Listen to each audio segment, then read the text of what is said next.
Magandang araw po. Welcome po sa aking channel of 9TV. Patalasasan po. Meron po ba kayong mga properties na napapabayaan or non-performing assets? Plan nyo ibenta pero wala kayong oras sa pagbibenta nito. Kung ito'y pagkakatiwala nyo po sa amin, tawag lang po kayo sa aking numero, usap po tayo, gawan ko po ng video for free. Yes, libre po. Wala po kayong babayaran. Tutulungan pa namin kayong mabenta ang inyong property. Kami na po bala sa marketing, sa boosting or paid ads, even sa tripping. Hindi na po kayo mapapagod sa pag-entertain ng mga buyers. Kami na po bala sa lahat. Tawag lang po kayo. Nandito po tayo ngayon sa Santa Rosa, Laguna kung saan meron po tayong bagong video presentation, isang residential property na may lot area na 1,207 square meters. Napakahaba po ng frontage nito, simula po ng video hanggang covered car garage na may automatic roll-up door. Nakakasya po ang 8 sasakyan. Nakabakod na po buong property at meron din pong steel gate sa gitna nito. Ito pong bungalow house ay meron pong 7 bedrooms at may toilet and bath. May powder room, may swimming pool, may pavilion. Kaya possible din po ito maging income generating property kung sakaling i-divert nyo ito sa resort. So yan po yung driveway at yan yung automatic roll-up door at yan po yung two-way cemented road. So mula po dito hanggang dun sa bakod na puti ang frontage ito. Napakahaba po. At yan po yung fence and gate. Then dito po yung entrada. Napakaganda po. Maayos na maayos pa po ang structure nito. Kaya halos wala po kayong papagawa. Kung meron man itong pintura na lang. So mula po dito, napakalaki pa po ng espasyo. Kung sakaling maglagay kayo ng garden, lahat pong glass windows ay may security grill. Even po dito sa entrada, yan po yung main door. At dito naman po, malaki din ang espasyo. Ito po yung daan naman papunta dito sa swimming pool. At sa dulo po yung pavilion. Sa ngayon po, wala kasing gumagamit kaya wala po itong tubig. Ang kulang lang po dito ay konting linis. Gawa ng maayos pa naman ito. Ganun din po dito sa pavilion. Na kung saan napakalaki po ng espasyo. Kaya pwede nyo po itong gawing resort. At dito naman po yung 30 kitchen. Hanggang sa dulo po yan. Then dito naman po yung pavilion na napakalawak po. At yung natatanaw natin na pintuan ay yung banyo. At doon naman sa kabila ay yung pump room para dito sa swimming pool. Mula naman po dito sa pump room, yan po yung kabuuan ng pavilion. At matatanaw na natin ang bahay, pati swimming pool. Napakaganda po. Sa mga nag-skip po ng video, summarize ko lang po.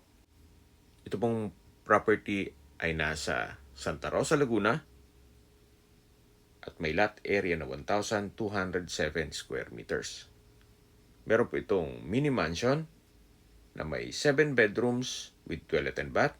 May powder room, prayer room, swimming pool, pavilion, covered car garage, nakakasya ang 8 sasakyan na may automatic roll-up door, may mga security grill, lahat ng glass windows, then naka-marble flooring, solid wood nara po lahat ng pintuan, pati moldura o molding, at nakabakod na rin po buong property.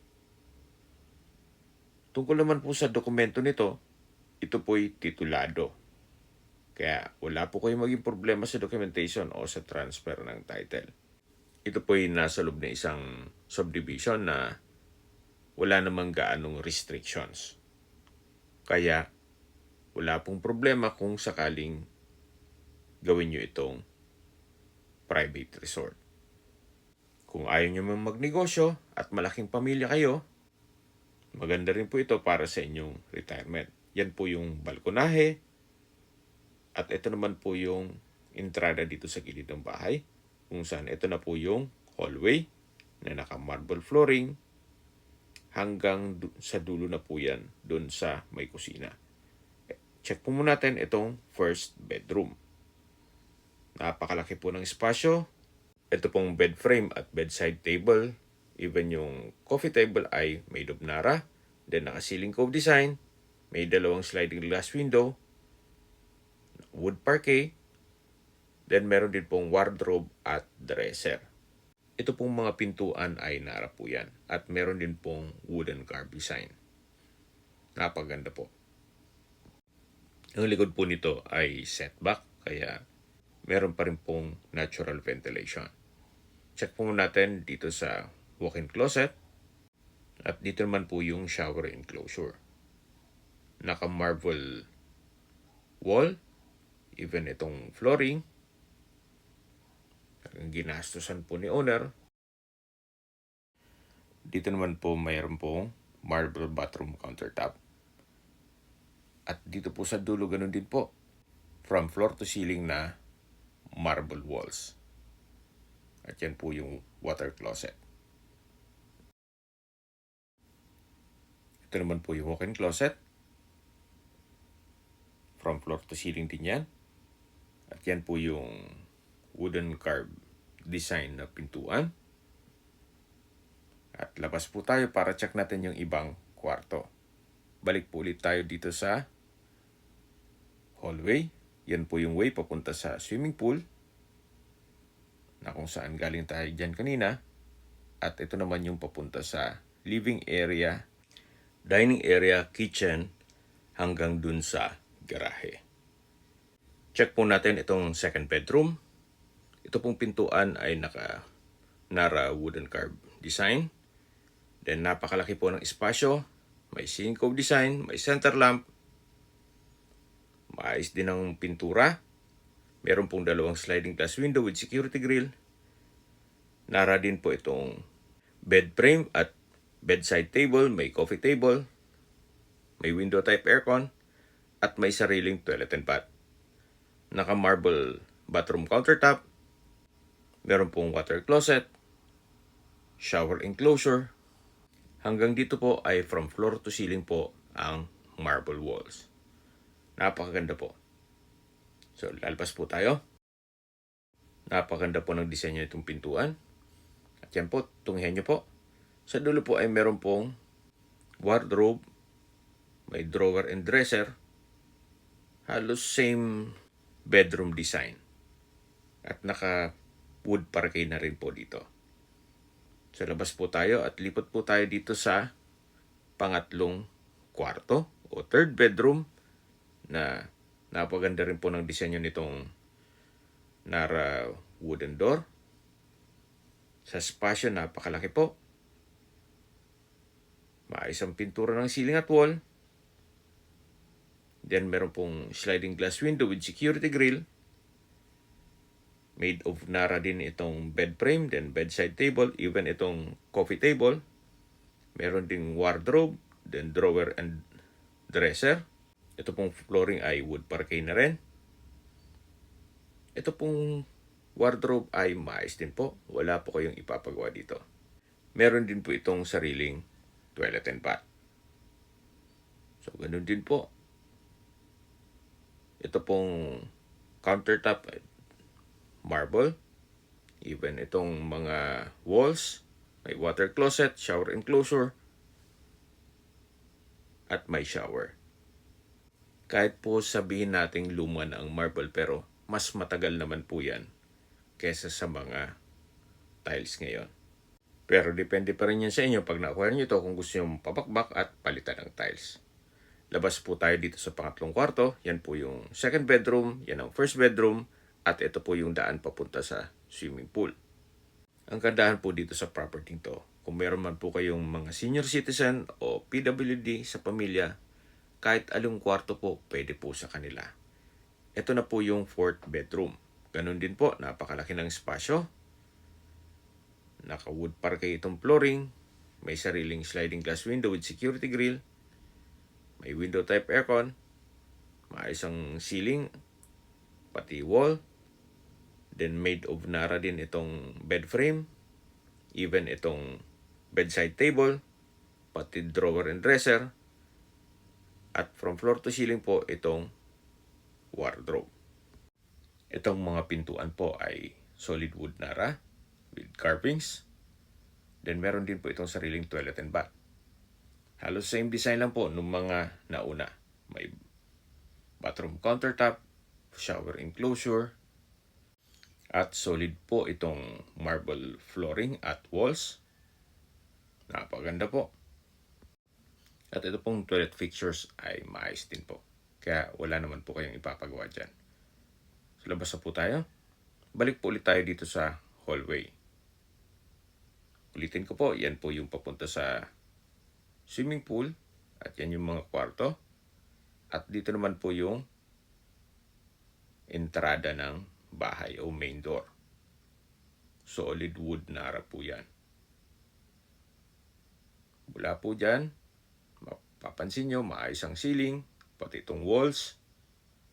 Mula po dito, matatanaw naman natin ang living area.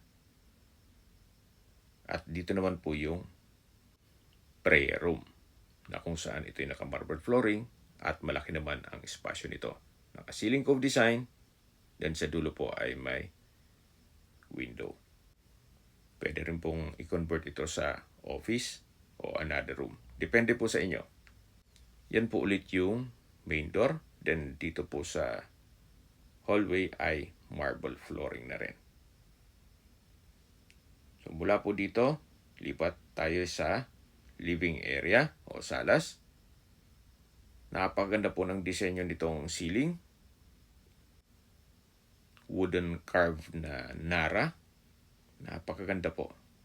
Ginastosan talaga ni owner. At sa spasyo, napakalaki.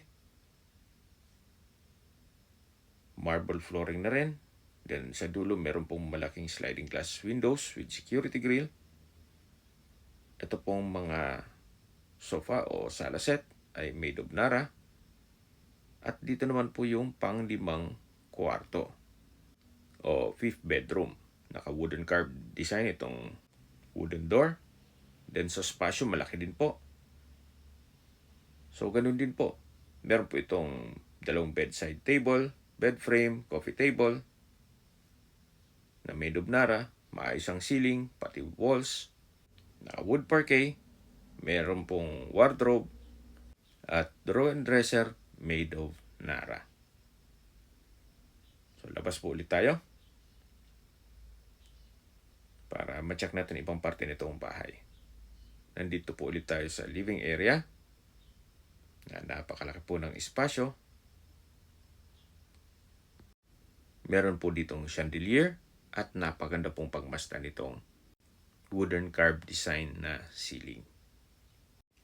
Lipat na po tayo dito sa dining area. Napakalaki din po ng espasyo nito. At sa dulo po meron pong aluminum glass door na papunta yan sa service area.